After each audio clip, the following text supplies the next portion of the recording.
হবে ধামাকা। প্রোগ্রাম করতে আছে কিরণমালা।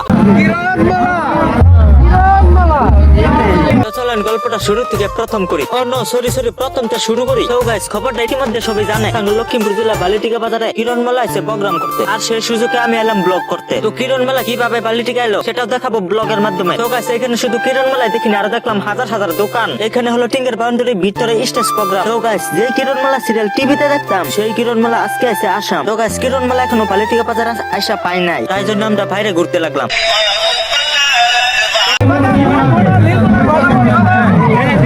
প্রথমে সবকিছু ঠিকই ছিল, কিন্তু টিকেটের দামটা অল্প বেশি করলো। টিকেটের দাম ছিল 1000 টাকা, 500 টাকা, 300 টাকা। দাম শুনে সবার মাথা হলো গরম। 1000 টাকার দাম শুনে আধা আধি মানুষ চলে গেল বাড়িতে। কিন্তু যখন কিরণমালা গাড়ি থেকে নামতে শুরু করলো, তখন আমরা সবাই হয়ে গেলাম একমত। ফাইনালি কিরণমালা এসেছে বালিটিকা।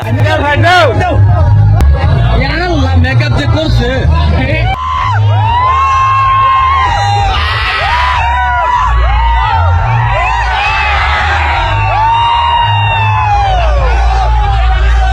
তো গাইস কেউ কেউ হতে ভাবছেন এটা নকল কিরণমালা। তাদের উপলক্ষে একটা কথাই বলতে চাই, এটা নকল কিরণমালা না আসলি কিরণমালা, তাহার সাক্ষী হলাম আমি। আসল কিরণমালাকে নিয়ে আসা হয়েছে পশ্চিমবঙ্গ কলকাতা থেকে। এদের চোখে না দেখলে হয়তো বিশ্বাসই করতাম না। তো কিরণমালা কি বলা চলেন অল্প শুনি।